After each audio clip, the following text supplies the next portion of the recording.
لیکن اللہ تعالیٰ جس کو چاہے حکمت سے نواز دے. وَمَن يُؤْتَ الْحِكْمَةَ فَقَدْ أُوتِيَ خَيْرًا كَثِيرًا. جس کو اللہ تعالیٰ حکمت عطا کر دے اس کو تو گویا خیر کثیر عطا کر دیا گیا. شاہ ولی اللہ دہلوی رحمۃ اللہ علیہ کی ایک تالیف کا نام خیر کثیر بھی ہے، جیسے حجت اللہ البالغہ ان کی مشہور ترین کتاب ہے. تو خیر کثیر کیا ہے؟ حکمت.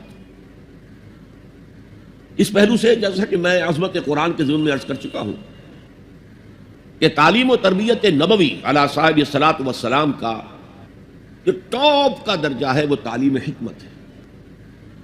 یتلو علیہم آیاتہ ویزکیہم ویعلمہم الکتاب والحکمہ.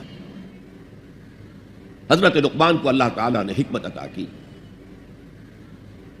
اسی طرح حضرت یحییٰ کے بارے میں آتا ہے وآتیناہ الحکمہ صبیہ. ہم نے اسے بچپن ہی میں حکمت عطا کر دی تھی. یہ جو حضرت لقمان ہیں، میں نے ان کے ضمن میں دو لفظ استعمال کیے ہیں، سلیم الفطرت، سلیم العقل. پہلے ان کو ڈیفائن کر لیجیے. انسان میں ایک عقل ہے اور یہ ہمارے وجود حیوانی کا حصہ ہے. تمام حیوانات میں عقل ہے، تھوڑی ہے، کم ہے، لیکن ہے. انسان میں یہ عقل ترقی کرتے ہوئے بہت بلندی پر پہنچی ہے. اسی عقل کا ظہور ہوا ہے بڑے بڑے فلسفیوں کی شکل میں. سقراط، افلاطون، ارسطو، یہ کون تھے؟ تو عقل جو ہے یہ خود اپنی جگہ پر ایک روشنی ہے، لیکن یہ انتہائی مقصود تک نہیں پہنچا سکتی. اس کی لیمیٹیشنز ہیں. اقبال کہتا ہے گزر جا عقل سے آگے کہ یہ نور چراغ راہ ہے، منزل نہیں ہے. یہ راستہ تو دکھاتی ہے لیکن منزل تک نہیں پہنچا سکتی. دوسری طرف لفظ فطرت ہے. فطرت کسے کہتے ہیں؟ فطرت کا تعلق انسان کے روحانی وجود سے ہے. یہ روحانی وجود جو ہے اپنے اندر کچھ گواہیاں لیے ہوئے ہے. اس وجود کے اندر اللہ کی معرفت اور اللہ کی محبت موجود ہے، لیکن پوٹینشل فارم میں ہے، بالقوہ ہے.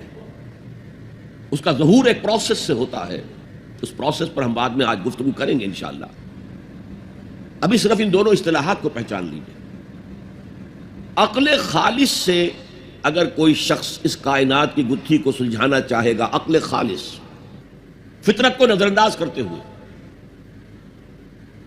فطرت کے اشاروں کو نظر انداز کرتے ہوئے، فطرت کے اشاروں کی کرتا ہے نگہبانی، یا بندہ صحرائی یا برد کوہستانی، وہ فطرت سے قریب تر ہوتا ہے. بڑے بڑے شہروں میں رہنے والے لوگ فطرت سے دور تر ہو جاتے ہیں. بہت سے لوگوں کو آسمان دیکھنے کا موقع نہیں ملتا. اگر جا رہے ہیں دفتر کار میں جا رہے ہیں، اوپر چھت ہے، نکلتے ہی اندر گھس گئے، باہر نکلے ہیں فوراً بیٹھ گئے کار. گھر میں آئے ہیں، اپنے فلیٹ کے کسی مالے پر پہنچ گئے، وہاں کہاں آسمان نظر آئے. تو جتنا جتنا تمدن آگے بڑھا فطرت سے دور ہوتا چلا گیا.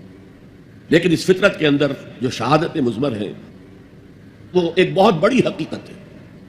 اب اگر تو یہ دونوں چیزیں، فطرت کے اشارات اور عقل کی رہنمائی، دونوں کے نتیجے میں، دونوں کے امتزاج سے جو شے وجود میں آئے گی اس کا نام حکمت ہے. اور جو عقل خالص سے جو شے وجود میں آئے گی وہ فلسفہ ہے. قرآن مجید نے فلسفے کا لفظ استعمال نہیں کیا. عقل خالص اور خالص منطق کے نتیجے میں انسان جہاں تک پہنچتا ہے اسے فلسفہ کہہ سکتے ہیں. اور یہ فلسفے جو ہیں، میں نے کسی موقع پر شاید عرض کیا ہے کہ ویسے تو بے شمار ہیں. ایگزسٹانشلزم ہے اور امپیریلزم ہے اور میٹیریلزم ہے اور ریئلزم ہے اور آئیڈیلزم ہے، نمنکلزم ہے، لاجیکل پازیٹیوزم ہے برٹرینڈ رسل کا. لیکن یہ دو بڑی بڑی کیٹیگریز میں تقسیم ہے. ایک یہ خیال ہے کہ اس کائنات کی اصل بنیاد کچھ آئیڈیاز پر ہے، یہ آئیڈیلزم کہلاتا ہے، یہ افلاطون اس کا بانی ہے اور اس کی شاخیں ہیں. ایک یہ کہ نہیں، اصل وہ نہیں، تصورات نہیں، اصل یہ کائنات ہے، یہ ریئل ہے، یہ ریئلزم کہلاتا ہے. اسی کی شاخیں ہیں امپیریلزم، میٹیریلزم، لاجیکل پازیٹیوزم وغیرہ وغیرہ.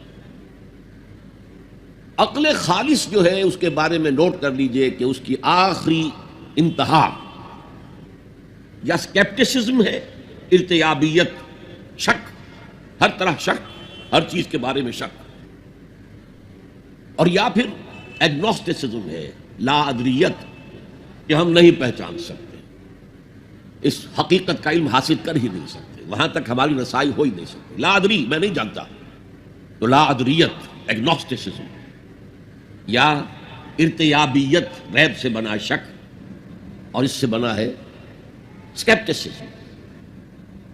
اصل میں اگر عقل سفر کرے فطرت کی رہنمائی میں، دونوں کے امتزاج سے ایک یقین پیدا ہوتا ہے، بعض حقائق تک انسان خود پہنچ جاتا ہے، پھر ان حقائق کی جب پرزور تائید ہوتی ہے کسی نبی کے پیغام کے ذریعے تو فوراً لبیک کہتا ہے، جیسے کہ پہلے سے منتظر بیٹھا تھا۔ دیکھنا تقریر کی لذت کے جو اس نے کہا، میں نے یہ جانا کہ گویا یہی میرے دل میں تھا۔ وہ ایسے آتا ہے، والہانہ آتا ہے، جیسے ابو بکر صدیق آئے۔ حضور فرماتے ہیں میں نے جس شخص کے سامنے بھی دعوت رکھی اپنی، اس نے کچھ نہ کچھ توقف ضرور کیا، کچھ غور و فکر کے لیے وقت صرف کیا، کچھ نہ کچھ تردد رہا اس کو، سوائے ابو بکر کے، کہ میں نے جیسے ہی اس کے سامنے دعوت رکھی اس نے فوراً تصدیق کی۔ اس کی وجہ کیا ہے؟ وہ ان مقامات پر خود پہنچ چکے تھے اپنی عقل اور فطرت کی رہنمائی میں، تبھی تو تصدیق کر سکتا ہے، ورنہ کتنی بڑی بات ہے، میں اللہ کا رسول ہوں، مجھے مانو، ایمان لاؤ مجھ پر۔ لیکن یہ کہ اگر اندر وہ کچھ موجود ہے پہلے سے، اس بات کی دعوت دے رہے ہیں، تو اس کی تصدیق میں کوئی دیر نہیں لگے گی۔ تو اس کی ایک کامل مثال غور کیجئے کہ ایک شخص جو نہ نبی ہے نہ رسول ہے، اور اس کا اتنا مفصل ذکر ہو رہا ہے، 8 آیات پر مشتمل ایک رکوع مکمل، اور آپ کو معلوم ہے اس سورت کا نام بھی سورہ لقمان ہے، کیونکہ ابھی میں نے رکوع کا لفظ استعمال کیا تو اس کی تعریف بھی آپ کے سامنے بیان کروں گا۔ حضور کے زمانے میں جو ہی اصطلاحات تھی، آیت سورت، آیات سور، اس کے سوا ایک اور اصطلاح تھی، حزب یا منزل۔ قرآن کی سورتوں کو 7 حصوں میں تقسیم کیا گیا تھا تاکہ روزانہ ایک حصہ کی تلاوت کر کے، جو رات کو ہوتی تھی بالعموم تہجد میں، انسان ایک ہفتے میں قرآن مجید ختم کر لے۔ یہ 3 اصطلاحات تو ہیں دور نبوی کی، آیات، سور، سورتیں، اور احزاب یا منزلیں۔ یہ 4تھی اصطلاح آئی ہے رکوع، یہ صحابہ کے دور کے بعد ہے۔ بڑی صورتوں کو اس لیے رکوعوں میں تقسیم کیا گیا کہ ایک رکوع کو ایک رکعت میں پڑھ لیا جائے، رکعت رکوع کے ساتھ ہے۔ آپ کو معلوم ہے جس سے جماعت میں رکوع مل گیا اس کی رکعت ہو گئی، اس کی رکعت جو ہے وہ پوری ہے۔ ظاہر بات ہے کہ سورہ بقرہ جو ہے پوری ایک رکعت میں پڑھنا تو ممکن نہیں ہے عام انسان کے لیے، لہذا اسے تقسیم کیا گیا رکوعوں میں، اور یہ تقسیم بڑے ارلی دور میں ہو گئی تھی، دور نبوت کے فوراً بعد، اور یہ تقسیم بڑی حکمت پر مبنی ہے، ایک مضمون مکمل ہو جائے، ایسا نہ ہو کہ ایک بات چل رہی تھی اور اچانک امام جو ہے وہ رکوع میں چلا گیا، بات کٹ گئی، اور پھر کبھی اس نے بات ایسی شروع کر دی جس کا تعلق اپنے ما سبق سے، ما قبل سے ہے ہی نہیں۔ یہ کام کرتے ہیں وہ ائمہ جو عالم نہیں ہیں، حافظ ہیں، قاری ہیں، عالم نہیں، اور اس میں بسا اوقات بڑی شدید تکلیف ہوتی، کوفت ہوتی۔ تو یہ رکوع جو ہے ان میں بڑی صورتوں کو تقسیم کیا گیا تاکہ اتنے حصے ہو جائیں کہ ایک رکعت میں ایک انسان تلاوت کر لے اور مضمون پورا ہو جائے، بات کہیں درمیان میں نہ ٹوٹے۔